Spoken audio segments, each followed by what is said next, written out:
Bismillahirrahmanirrahim. Assalamualaikum warahmatullahi wabarakatuh.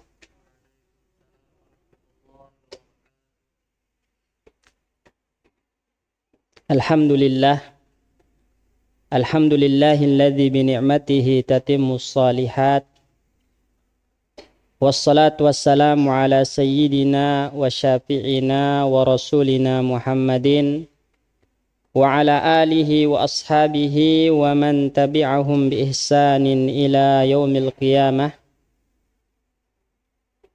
Subhanaka la ilma lana illa ma 'allamtana innaka antal alimul hakim. Rabbana 'allimna ma yanfa'una wanfa'na bima 'allamtana wa zidna ilma. Rabbi shrah li sadri wa yassir li amri wahlul 'uqdatam min lisani yafqahu qawli. Ikhwatal iman, teman-teman sekalian rahimani wa rahimakumullah. Alhamdulillah, kita bersyukur kepada Allah Subhanahu wa taala pagi hari ini setelah kita menunaikan salat subuh secara berjamaah.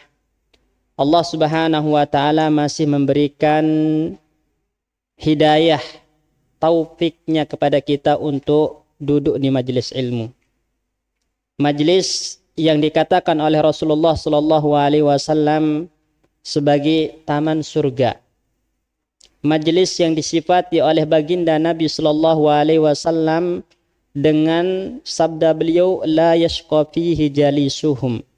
Orang-orang yang duduk di majelis ilmu ini adalah orang-orang yang tidak akan pernah sengsara, tidak akan pernah rugi satu sama lain. Majelis yang orang-orang di dalamnya adalah orang-orang yang dibanggakan oleh Allah Subhanahu wa taala di hadapan para malaikat yang mulia. Disebut-sebut namanya di hadapan para malaikat. Majelis yang di sini kita merasakan rahmat Allah, merasakan sakinah, ketenangan. Bahkan para malaikat pun melebarkan sayapnya sebagai apresiasi untuk kita semua. Maka kita bersyukur kepada Allah Subhanahu wa taala. Kita harus bergembira karena Allah Subhanahu wa taala memberikan taufik kepada kita untuk hadir di majelis ilmu. Qul bi fadlillahi wa bi rahmatihi falyafrahu huwa khairum mimma yajma'un. Katakanlah wahai Muhammad, hendaklah dengan keutamaan dari Allah, dengan rahmat dari Allah dan sebaik-baik rahmat Allah, seutama-utama keutamaan Allah kepada kita adalah taufik untuk menuntut ilmu. Maka hendaklah kita berbahagia dengan itu. Kenapa? Karena hal semacam ini lebih baik bagi mereka daripada harta dunia yang terkumpulkan. Dan teman-teman sekalian, materi yang akan kita bahas pada pembahasan kali ini adalah melanjutkan materi yang sebenarnya udah pernah berlalu kajiannya, tapi berhenti karena satu dua hal, yaitu tentang sirah Nabi Muhammad sallallahu alaihi wasallam. Bagaimana perjalanan hidup baginda Nabi Muhammad sallallahu alaihi wasallam. Karena mempelajari sirah Nabi ini sangat penting.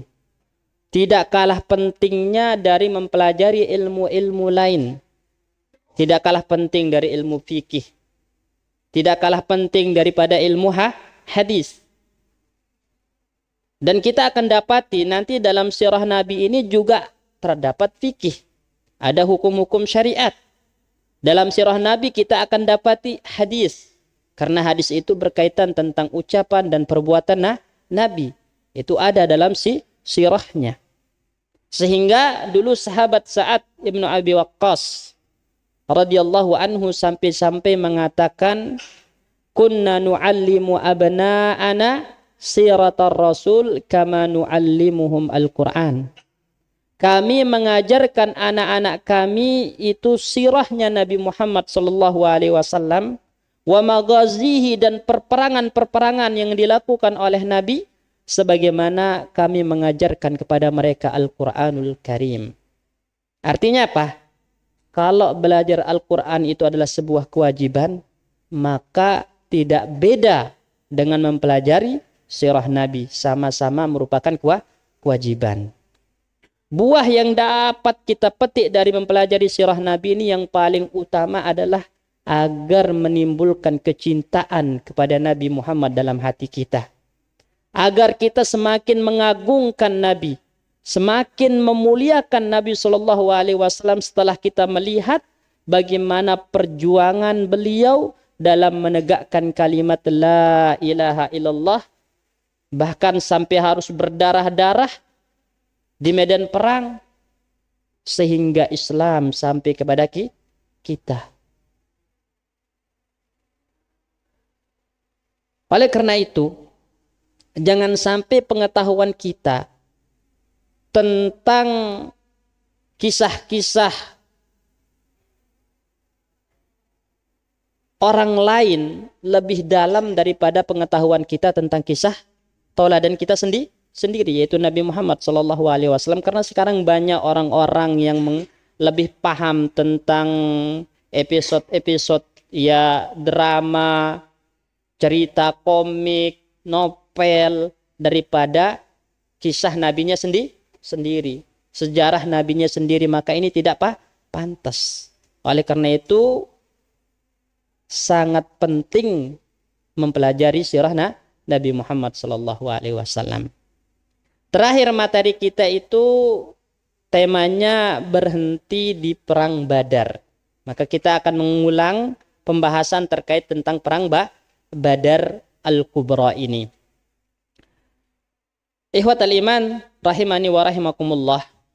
Badar itu sendiri adalah merupakan nama dari sebuah sumur yang digali oleh seorang laki-laki dari kabilah Ghifar. Nah, kebetulan laki-laki ini bernama Badar. Maka sumur itu dinamakan dengan sumur Badar sesuai dengan nama orang yang menggalinya. Ya. Kemudian nanti peristiwa perang Badar itu terjadi di tempat ini. Di tempat sumur Badar ini. Sehingga peristiwa ini dikenal dengan perang Badar Kubra. Ya, punya nama lain perang Badar Uzma, nama lainnya. Atau Badrul Qital, ya, perang Badar, Badrul Qitar. Juga dinamakan dengan Yaumul Furqan. Nah, ini adalah nama yang disebutkan di dalam Al-Qur'an. Sebagaimana firman Allah Subhanahu wa taala dalam surat Al-Anfal, Allah berfirman, "Wa ma anzalna ala abdina yaumal furqani yaumal taqal jam'an." Tidaklah kami turunkan kepada hamba kami, maksudnya Nabi Muhammad sallallahu alaihi wasallam, yaumal furqan, pada hari Furqan. Furqan itu hari bertemunya kelompok kaum muslimin dengan pasukan orang-orang Quraisy di Badar. Maka Al-Quran menamakan perang ini dengan Yaumul Furqan. Ya, sahabat yang mulia Abdullah bin Abbas radhiyallahu anhu ketika menafsirkan ayat ini, beliau mengatakan kenapa dinamakan dengan Yaumul Furqan? Li'anna Allah Ta'ala farraqa fihi bainal haqqi wal batil. Karena Allah Subhanahu wa taala pada saat perang ini membedakan antara yang hak dan yang batil. Ya, nanti kita akan dapati pelajaran-pelajaran ketika kaum muslimin menang di perang Badar, maka nampaklah yang hak itu adalah orang-orang beriman dan yang batil itu adalah orang-orang yang berada dalam kekufuran dan kesyirikannya.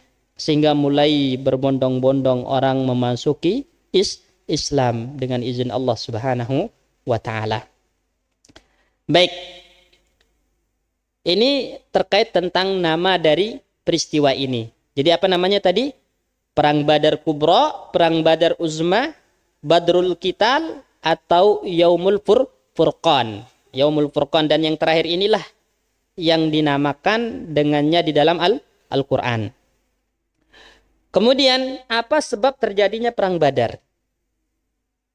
Pertama perlu kita ketahui bahwasannya baginda Nabi Muhammad SAW dan para sahabat itu sebelum hijrah ke kota Madinah, 13 tahun mereka dianiaya, mereka disakiti baik secara fisik maupun secara kehormatan, ya dihinakan kehormatannya oleh orang-orang kafir Quraisy.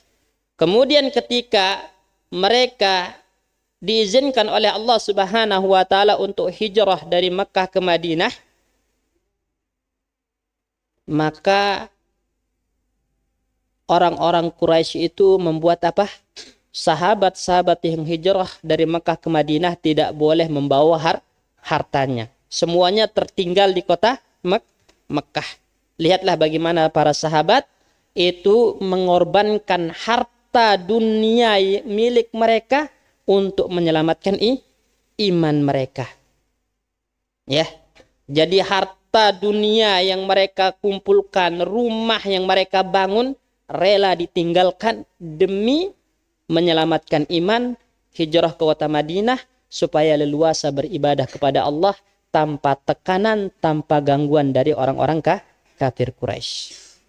Namun sekarang sebaliknya, begitu banyak orang-orang menggadaikan imannya hanya untuk dunia. Tidak jarang di antara kita ada orang meninggalkan sholat, ada orang ya menggadaikan imannya.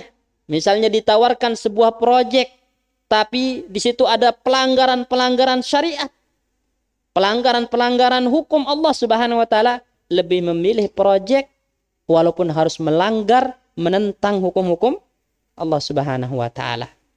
Dan tidak sedikit orang murtad hanya untuk beberapa suap nasi ini sekarang.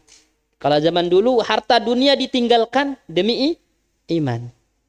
Demi iman. Maka para sahabat pun hijrah ke kota Madinah walaupun harus meninggalkan rumah dan harta mereka.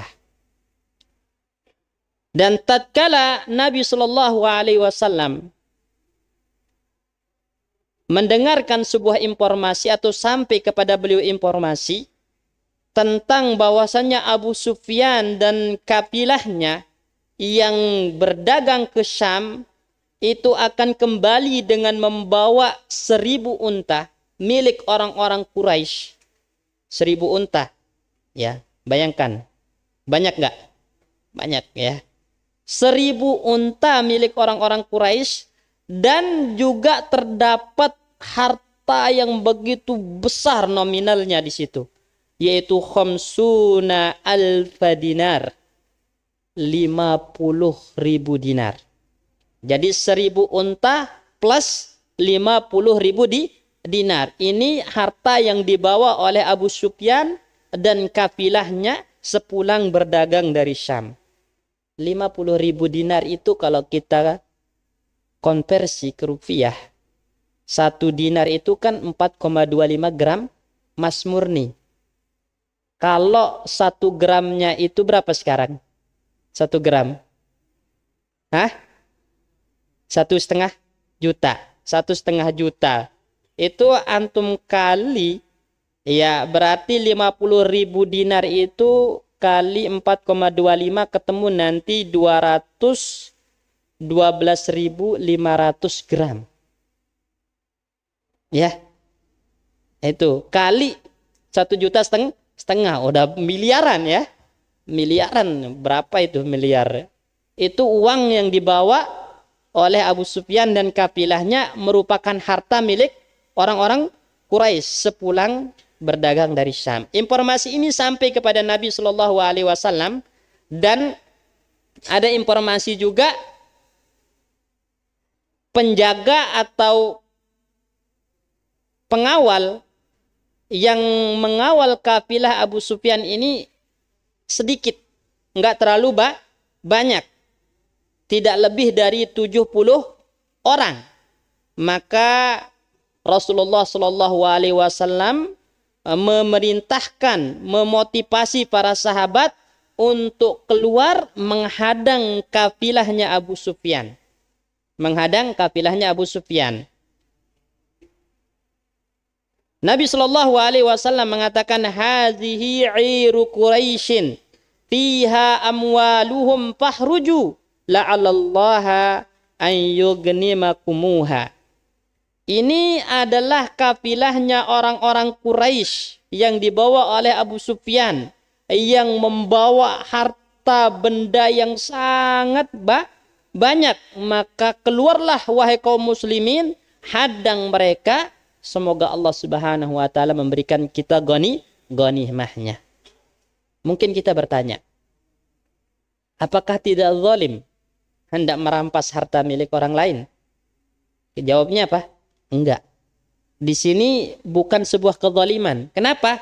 Karena Rasulullah meminta para sahabat untuk merebut kembali harta mereka yang dulu diambil, dirampas oleh orang-orang kafir Quraisy waktu mereka di Mekah dan keluar hijrah ke kota Madinah. Ya kan? Dari sini kita belajar jazaa'us sayyi'ati bimisliha. Keburukan itu akan dibalas dengan keburukan yang semisal. Ya kan?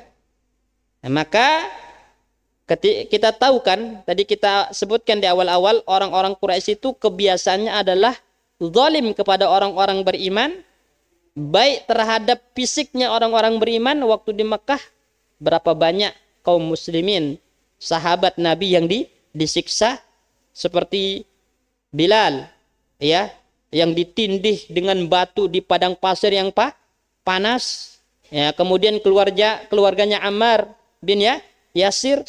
Ya, kemudian setelah mereka hijrah ke kota Madinah, hartanya dirampas. Maka Allah memberikan kesempatan untuk merebut kembali. Ya. Jadi ketika Nabi meminta para sahabat untuk keluar menghadang kafilahnya Abu Sufyan, ini bukan kezaliman karena merebut harta milik orang lain. Di sini tujuan Nabi adalah untuk merebut kembali harta milik kaum muslimin, para sahabat yang dirampas oleh orang-orang kafir waktu mereka hijrah dari Mekah ke Madinah.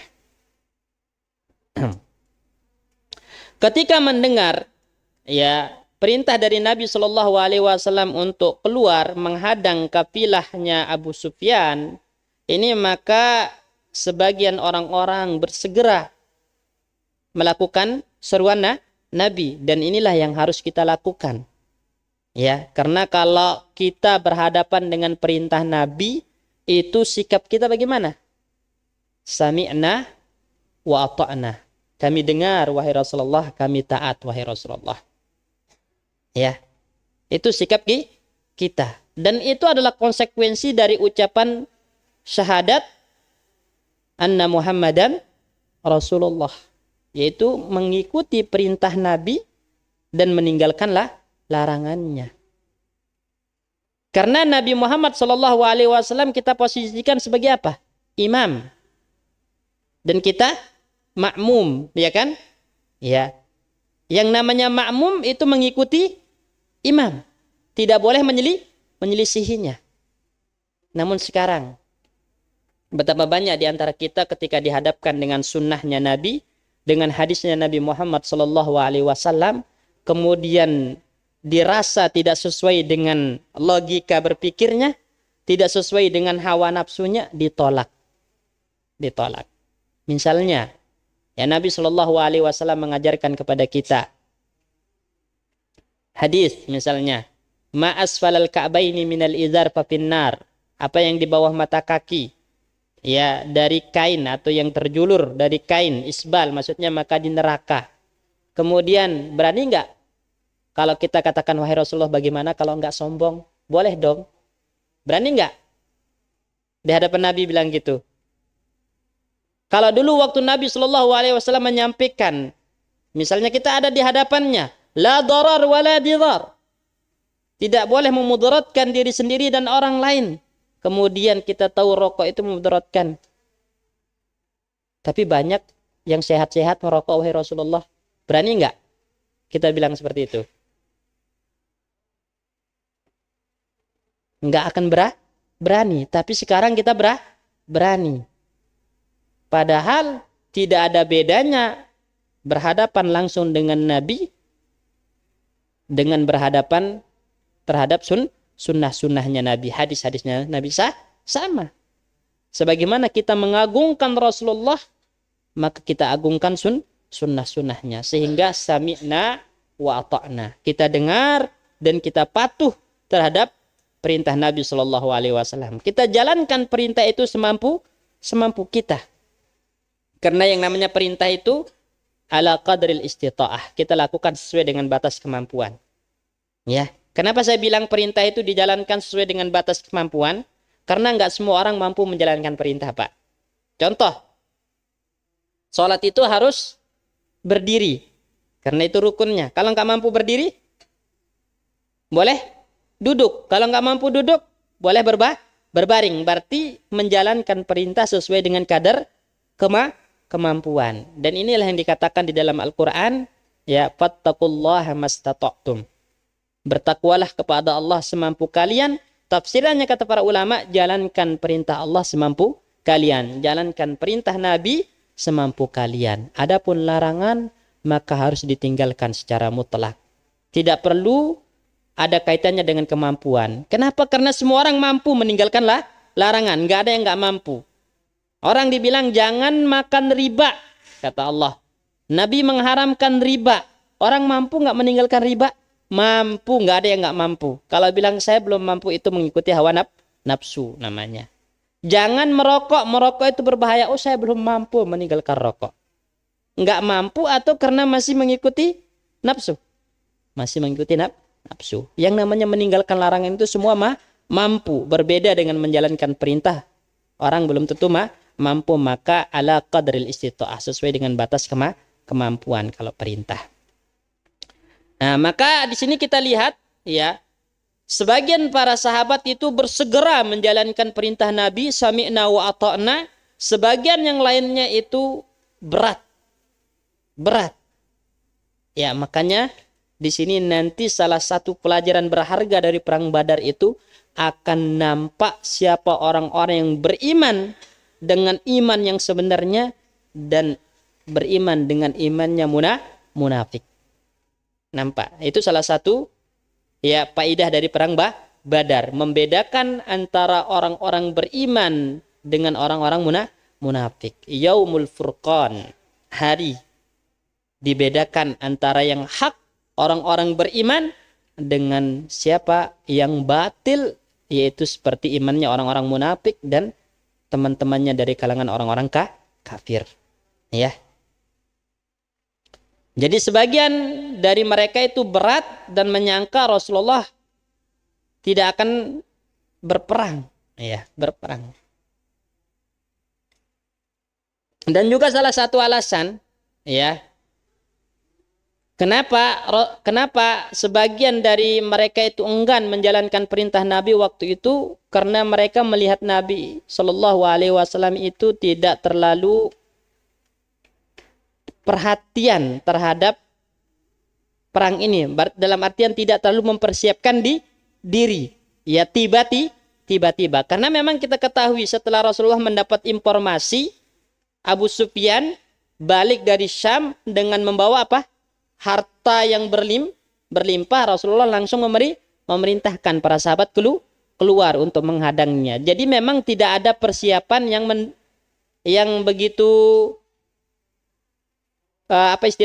yang begitu mendalam, ya.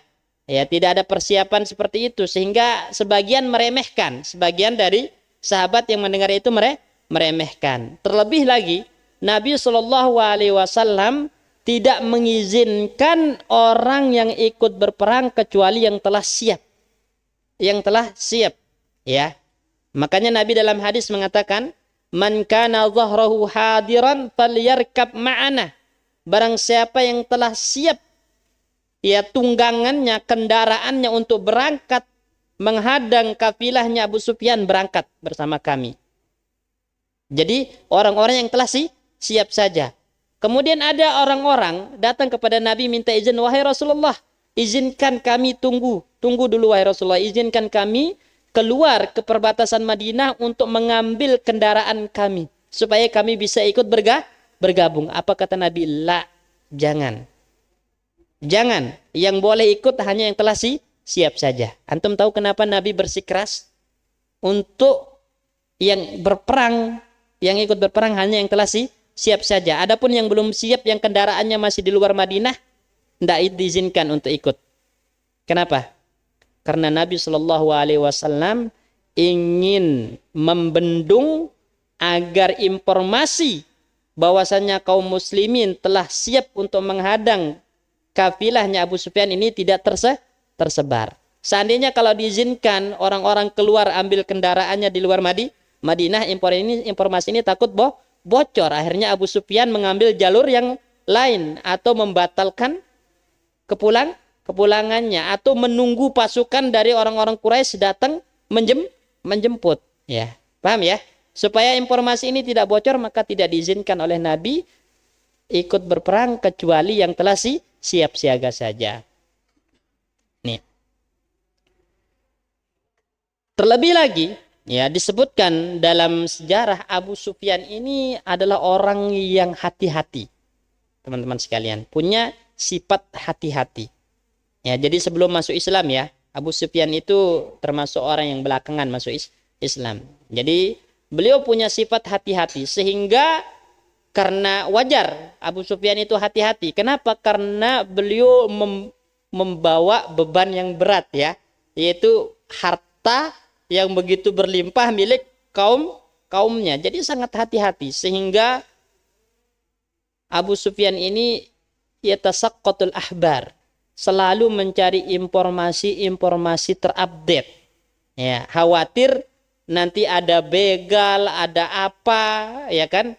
Dan sampai kepadanya ada isu bahwasannya Rasulullah Shallallahu Alaihi Wasallam dan para sahabat itu keluar dari kota Madinah hendak menghadang kafilahnya.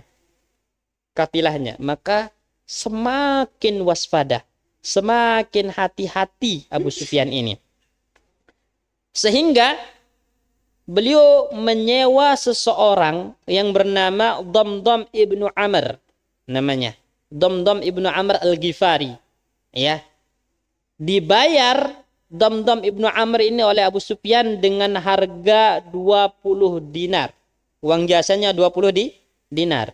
20 dinar itu 85 gram emas. Berarti itu berapa? Hampir 100 juta ya. Nah, itu dibayar. Untuk apa? Wahai Damdam ibnu Amr, kata Abu Sufyan, kamu pergi ke Mekah. Ya, tapi sebelum itu potong hidung untamu. Disuruh potong hidung untanya. Kemudian robek bajumu bagian depan dan belakang. Ya. Lalu datang ke Mekah provokasi orang-orang Quraisy. Supaya apa? Supaya mereka keluar ya untuk menghadapi Muhammad dan pasukannya. Katakan kepada mereka, wahai orang-orang Quraisy, Muhammad dan para sahabatnya hendak ingin merampas harta benda kalian yang dibawa oleh Abu Sufyan dalam kafilahnya. Dalam keadaan apa? Damdam ini untanya dipotong hidungnya biar berdarah, bajunya disobek depan belakang supaya benar-benar kelihatan kalau terjadi penyerangan, ya kan? Sehingga orang-orang Quraisy terprovokasi. Ya, lihatlah bagaimana cerdiknya Abu Sufyan ya. Ya, dia tahu ya jumlahnya sedikit hanya 70 orang. Ya, kalau berhadapan dengan pasukannya Nabi Muhammad yang lebih banyak akan kalah. Akhirnya menyewa Damdam bin Amr untuk memprovokasi orang-orang Quraisy. Ya, orang-orang Quraisy. Maka orang-orang Quraisy pun terprovokasi. Ya, sehingga jumlah pasukan Quraisy yang keluar dalam riwayat Imam Muslim ya, itu 1000 pasukan, bahkan seluruh pembesar Quraisy itu keluar kecuali Abu Lahab. Abu Lahab tidak ikut keluar berperang, mengutus wakilnya yaitu As ibnu Hisham, ya, Ibnul Mughirah. Al-As ibnu Hisham Ibnul Mughirah itu wakil dari Abu Lahab. Ya, seluruh pembesar Quraisy keluar ikut berperang karena takut hartanya dirampas kecuali Abu Lahab. Ya, disebutkan dalam sejarah Abu Lahab ini takut, ya, takut untuk terjun ke medan perang. Itu kan akhirnya mengutus wakilnya Al-As ibnu Hashim ibnul Mughirah.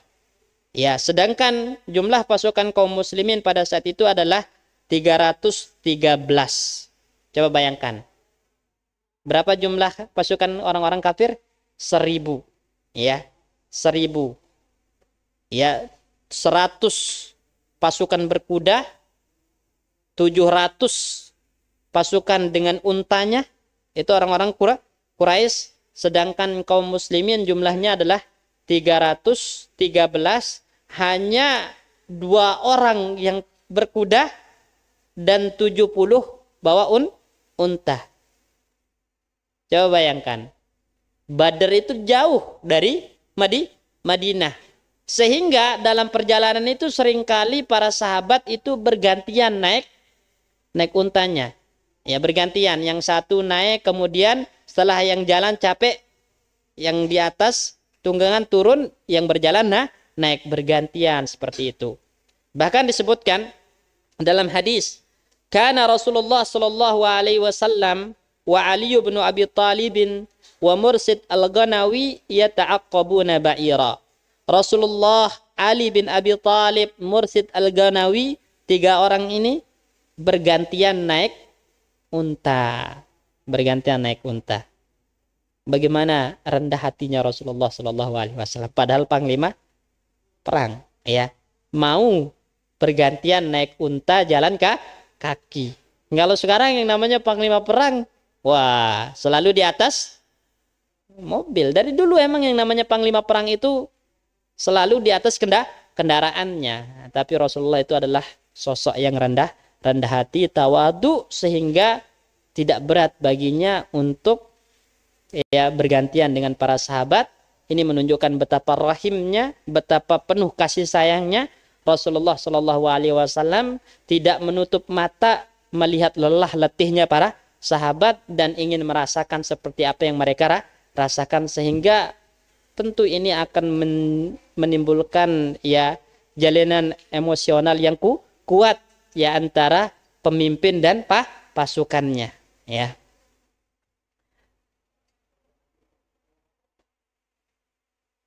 Baik. Kemudian kita ketahui dalam sejarah bahwasanya perang Badar ini terjadi pada tanggal 17 Ramadan tahun kedua Hijriyah. Tahun kedua Hijriyah. Dalam perjalanan Nabi Shallallahu Alaihi Wasallam dengan pasukannya yang 313 ini, yang 70 naik unta, 2 orang naik kuda ini, di tengah-tengah perjalanan Rasulullah berjumpa dengan sahabat Hudzaifah ibnul Yaman bersama bapaknya yang bernama Hasil. Ya. Jadi berjumpa dengan siapa? Sahabat Hudzaifah ibnul Yaman dan bapak dari sahabat Hudzaifah yang bernama Hasil. Kemudian Hudzaifah mengatakan kepada Rasulullah, "Ya Rasulullah, wahai Rasulullah, ma mana'ani an ashhada badran illa anni kharajtu wa ana wa abi Hasil fa akhadana kuffaru Quraisyin." Wahai Rasulullah, tidak ada yang mencegah saya untuk ikut bersamamu terjun ke medan perang kecuali karena saya dan bapak saya Hasil itu tadi sempat ditahan oleh orang-orang kafir Quraisy. Kemudian mereka menginterogasi kami dan mengatakan, kalian hendak bergabung dengan pasukan Muhammad? Dan kami mengatakan enggak. Saya enggak akan bergabung dengan pasukan Nabi Muhammad. Saya hanya ingin pergi ke Madinah. Kata Hudzaifah, saya tidak ingin bergabung dengan pasukannya Rasulullah. Saya dan bapak saya hanya ingin pergi ke Madinah saja. Maka mereka orang-orang kafir Quraisy ini membuat saya bersumpah, wahai Rasulullah. Ya, bersumpah. Ketika setelah kami bersumpah, barulah mereka mengizinkan kami, ya, melepaskan kami, sehingga kami bisa sampai ke Madinah dan bertemu dengan Anda di tengah perjalanan. Lalu apa kata Nabi Shallallahu Alaihi Wasallam ketika mengetahui sahabat Hudzaifah ini nggak bisa ikut karena telah bersumpah terhadap orang-orang Quraisy? Apa kata Nabi? Batalkan sumpah atau tetap ikuti sumpahmu? Kata Nabi, insarifa nafi lahum bi ahdihim. Udah, langsung aja ke Madinah, kata Nabi. Langsung masuk kota Madinah. Kita tepati janji kita kepada orang-orang kafir. Ya. Dan kita mohon kepada Allah Subhanahu wa taala pertolongan agar kita menang melawan mereka. Jadi di sini ada akhlak yang mulia yang diajarkan oleh Nabi, yaitu al-wafa bil ahdi. Selalu tepat janji walaupun itu kepadamu musuh. Ya, bisa aja Nabi Shallallahu Alaihi Wasallam mengatakan, wahai Hudzaifah, batalkan itu janji, ikut terjun ke medan perang karena kami membutuhkan pasukan, jumlah kami masih kurang. Bisa aja Nabi mengatakan seperti itu, tapi Nabi tidak melakukan itu. Nabi mengatakan, nafi lahum, kita wafa, tunaikan janji kita kepada mereka, dan kita mohon pertolongan kepada Allah agar Allah memberikan kemenangan melawan mereka. Jadi jangan diremehkan ya yang namanya tepat janji ini, karena ya mengingkari janji itu adalah sifatnya orang-orang munafik. Ya, walaupun ya menunaikan janji itu bukan wajib ya teman-teman sekalian ya, hanya sebatas sunnah hukumnya. Artinya kalau antum melakukan sebuah janji, kemudian karena satu dua hal antum tidak bisa tunaikan, maka nggak berdosa. Berdosa. Ya, karena Anda tidak meninggalkan sesuatu yang wajib. Tapi sangat dianjurkan, sangat ditekankan dan disunnahkan yang namanya al-wafa bil ahdi. Menunaikan janji. Karena itu akhlak yang luhur, akhlak yang mulia. Dan Nabi diutus untuk menyempurnakan akhlak yang mulia. Innama bu'istu liutammima makarimal akhlak, kata beliau. Saya diutus untuk menyempurnakan akhlak yang mulia. Jelas ya? Ya. Jadi kita yang dijanjikan sesuatu juga tidak pantas untuk terlalu menuntut. Ya, misalnya antum dijanjikan oleh teman antum ini itu, tidak pantas untuk terlalu menuntut. Mana janji antum, mana janji antum. Kenapa? Karena itu bukan kewajiban bagi dia, tapi hanya sekedar sesuatu yang disunnahkan, dianjurkan. Baik. Kemudian tatkala Rasulullah Shallallahu Alaihi Wasallam dan pasukannya sampai kepada sebuah tempat yang bernama Rauha, nama tempatnya Rauha, ya, sampailah informasi kepada Nabi Shallallahu Alaihi Wasallam tentang orang-orang Quraisy telah keluar dari Mekah dengan tujuan untuk menghadapi pasukannya Nabi. Ya, dengan jumlah yang sangat besar, yaitu 1000 pasukan.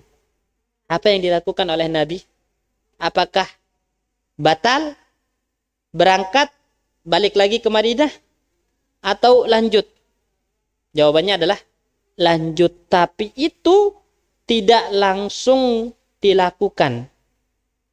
Kenapa? Karena sebelum mengambil keputusan itu, Nabi terlebih dahulu mengajak para sahabat untuk bermusyawarah. Lihatlah. Ya, Islam itu mengajarkan kita bermusyawarah sebelum mengambil keputusan. Dan bermusyawarah ini adalah merupakan sifat terpuji yang ada dari zaman dahulu sebelum Nabi diutus dan dikukuhkan di dalam Islam sebagai akhlak yang mulia. Ya, antum tahu Ratu Balqis, ya, sebelum menghadapi Nabi Sulaiman bermusyawarah dulu enggak? Bermusyawarah, memanggil pembesar-pembesarnya, gitu kan? Ya, jadi musyawarah itu adalah kebiasaan yang dilakukan orang-orang terdahulu karena yang namanya musyawarah itu tidak akan menimbulkan kerugian. Sehingga muncul sebuah ucapan yang terkenal, ma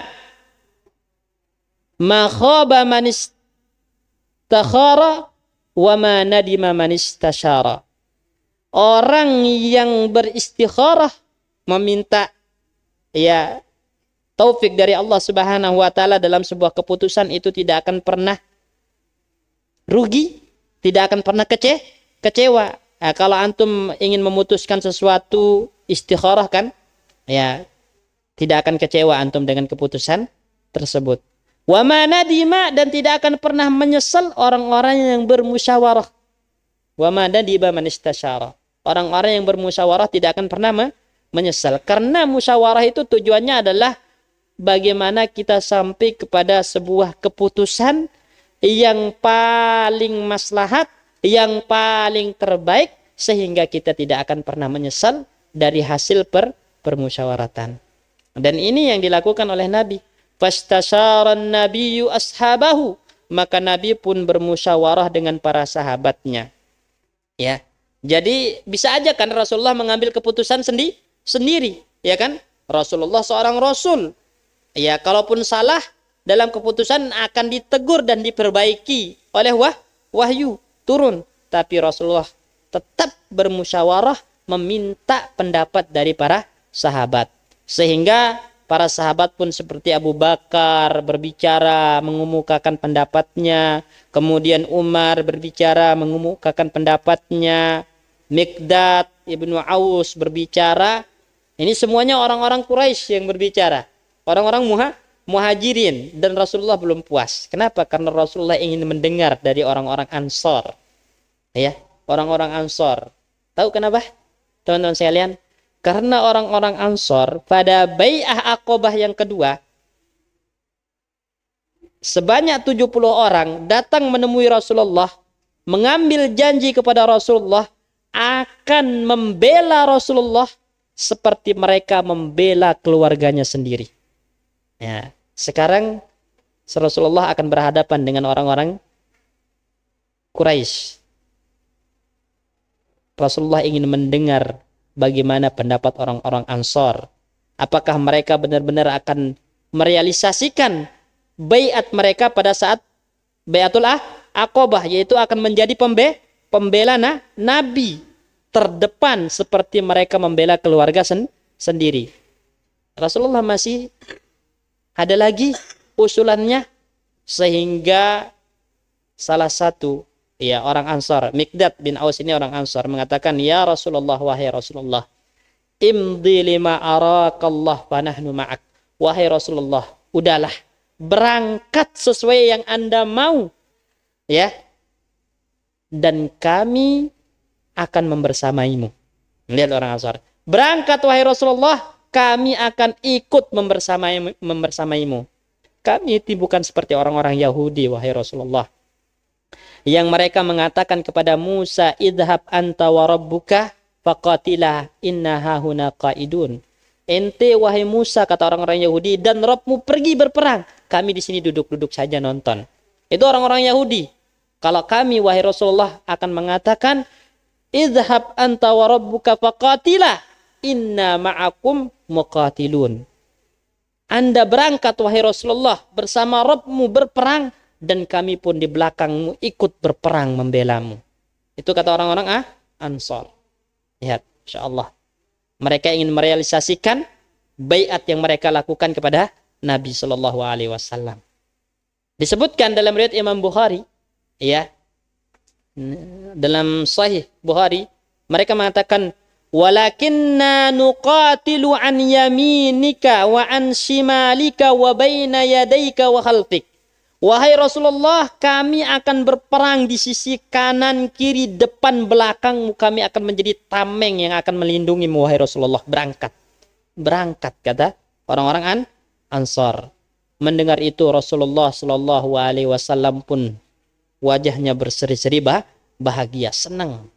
Ya, senang bagaimana para sahabatnya ini adalah orang-orang yang benar-benar merealisasikan baiat mereka kepada Nabi Muhammad Sallallahu Alaihi Wasallam. Bahkan dalam riwayat Imam Muslim, ya, Sa'ad bin Ubadah, ini Sayyidul Qaum, ya pemimpinnya, ya orang-orang Ansor, salah satu pembesar orang-orang Ansor itu mengatakan, "Iya naturidu ya Rasulullah, wahai Rasulullah, Anda masih menginginkan pendapat kami orang-orang Ansor wahai Rasulullah." Setelah mendengar pendapat orang-orang Muhajirin tadi, orang-orang Mekah, sahabat Muhajirin, Anda masih menginginkan mendengar pendapat kami wahai Rasulullah. Walladzi nafsi biyadih, demi Allah yang jiwaku berada di tangannya wahai Rasulullah, lau amartana an nahidul bahra la akhadnaha, seandainya engkau perintahkan kami untuk menyelam ke dasar samudera kami selami itu samudera wahai Rasulullah, kami akan menyelam ke samudera tersebut wahai Rasulullah. Lau amartana an nadriba akbadaha ila barakil gimat la fa'alna, dan seandainya engkau memerintahkan kami untuk berangkat ke tempat yang sangat jauh. Nah, Bartul Gimat itu nama sebuah tempat, ya. Itu jaraknya dari Mekah itu sekitar 111 kilo. Sedangkan ini dari Madinah. Antum tahu jarak Mekah dan Madinah sangat jauh. Dekat dengan Jeddah kalau sekarang. Bartul Gimat itu. Jeddah dengan Madinah itu jauh. Yang pernah umrah bisa tahulah perjalanan dari Jeddah ke Madinah itu naik bis saja 6 jam. Ya. Wahai Rasulullah, kalau Anda perintahkan kami untuk berangkat ke tempat ini, kami berangkat tanpa protes, tanpa bertanya. Sa'ad bin Ubadah ingin menunjukkan, kami ini selalu siap siaga mengikuti perintahmu tanpa banyak cincong, wahai Rasulullah.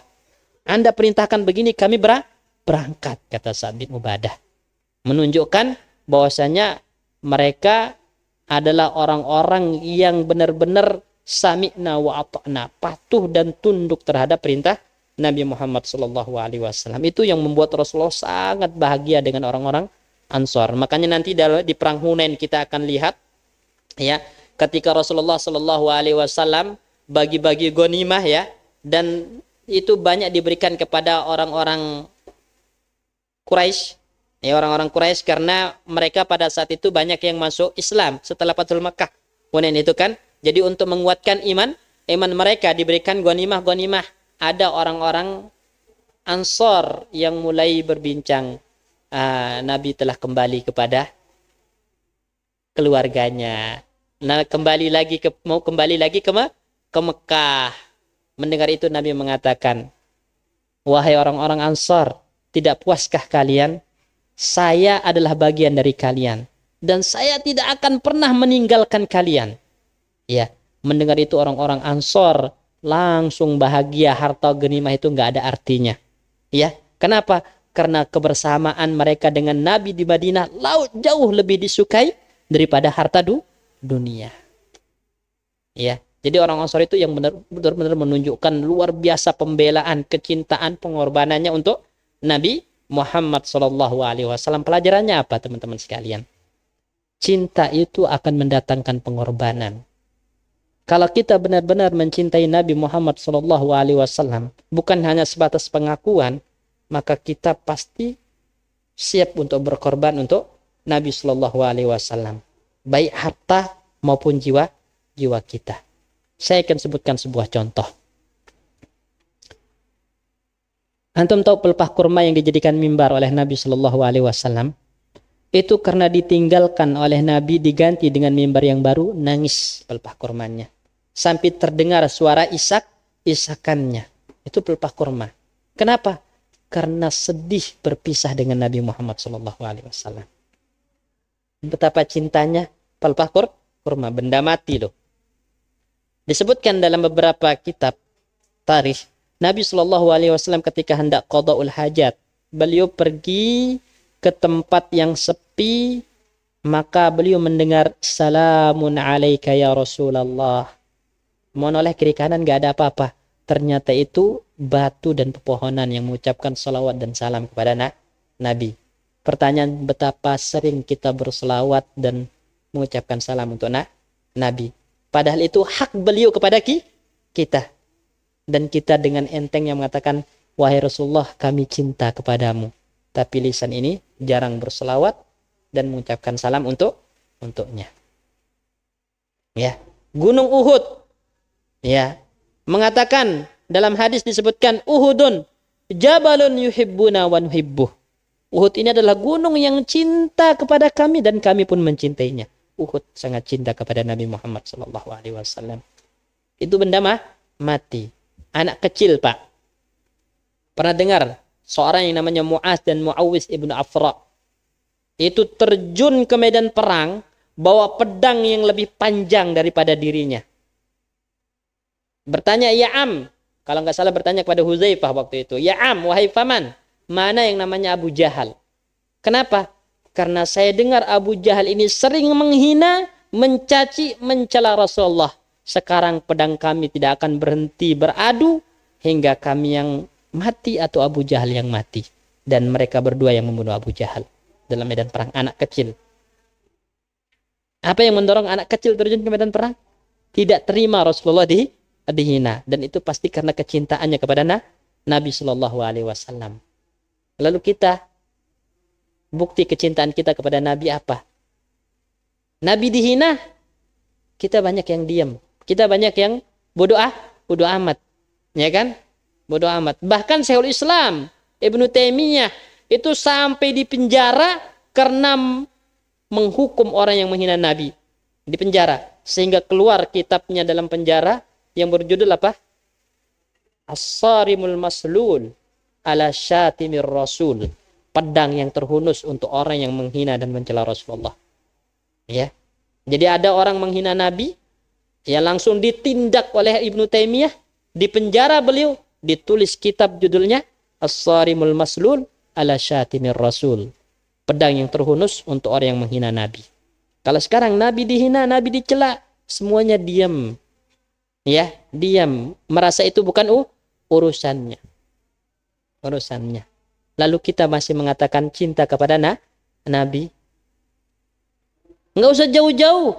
Hadis Nabi disampaikan kepada kita, masih kita pertimbangkan, ya kan?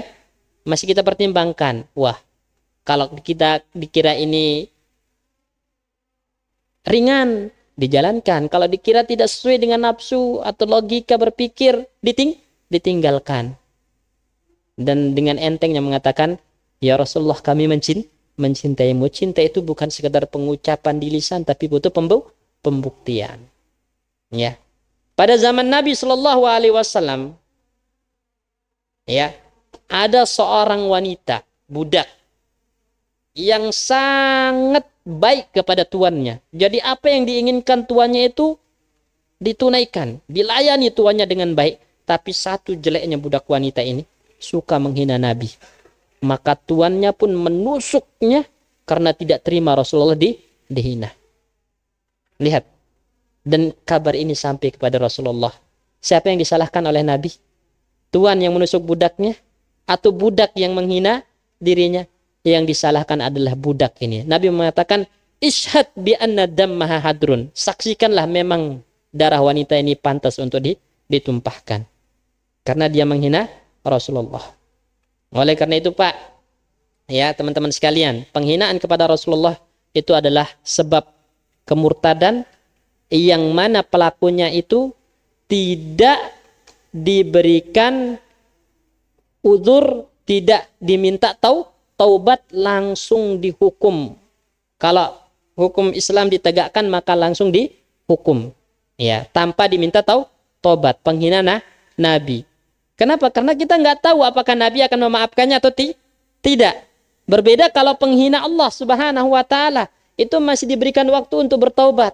Kalau bertaubat maka dibebaskan. Kalau nggak mau bertaubat baru dihukum, dibunuh karena murtad. Karena Allah Maha Pengampun. Ya, jadi jangan main-main dengan menghina kehormatan Nabi Shallallahu Alaihi Wasallam. Sehingga kita sebagai orang beriman, Muslim yang mencintai Rasulullah itu harus menunjukkan pembelaan kita kepada Nabi karena kita mengaku cinta kepada beliau.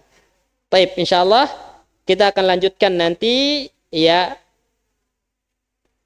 pembahasan tentang perang Badar ini. Kita belum masuk ya ke perangnya langsung, bagaimana kaum muslimin berhadapan dengan orang-orang kafir Quraisy. Ini baru di tengah jalannya. Tapi insya Allah semoga apa yang kita pelajari ini bermanfaat Ya barakallahu fikum, kita tutup dengan doa kafaratul majlis. Subhanakallahumma bihamdika. Assalamualaikum warahmatullahi wabarakatuh.